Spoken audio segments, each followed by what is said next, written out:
Today we are reading from the 3rd chapter, verse number 41.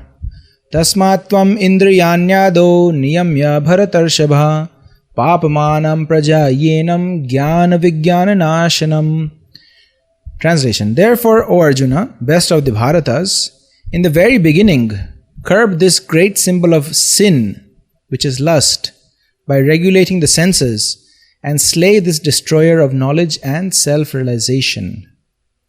So in the previous verse, Lord Krishna has described that lust is our enemy, and it has captured 3 strategic positions within our body, which is the intelligence, the mind, and the senses. Whatever work we perform is by these faculties, and if lust has captured these strategic points, we will always engage in lusty affairs. That means desiring something for our satisfaction.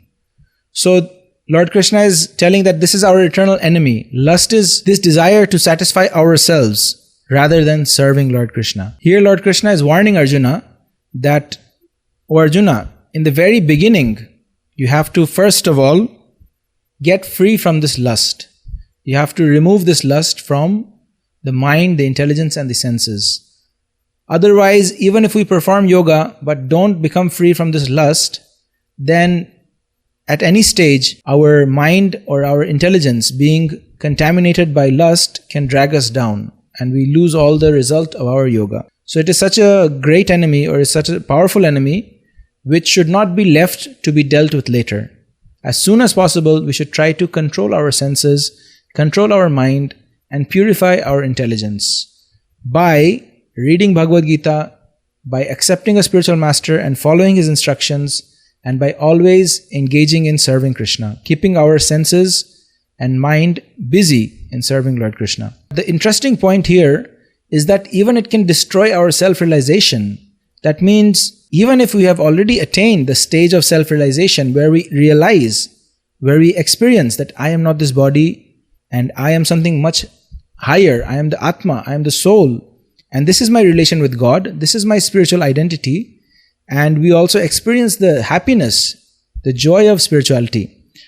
But even then, Lord Krishna is saying that even at that stage, if we still are affected by lust, then it can even destroy our self-realization. This is a very deep fact. This is a very important point.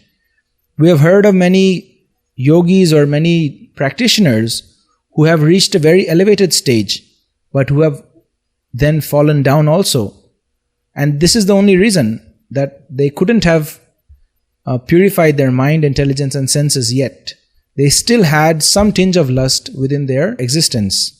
So this is a very important point. And Rishabdev gives a nice example in the Srimad Bhagavatam, where he compares the mind to be like a wild horse. So when somebody gets a wild horse, then he tames it, he trains it. But even after taming the wild horse, still he always keeps the reins tied. He keeps the horse tied up. He never leaves the horse free.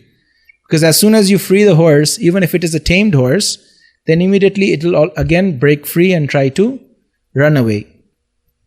So similarly, Kapil Dev compares the mind that even if a yogi has carefully controlled his mind and brought it under control, he should never leave it free.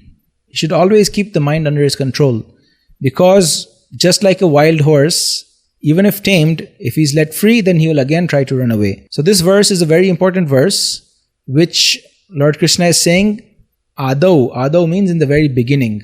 So this is the Yoga Indriya Sanyamya. Yoga means to control the senses and mind. So this is an ongoing challenge. We should always keep the mind and senses under control if we want to progress. Otherwise, we may also progress, but the mind and senses can anytime cause our fall down.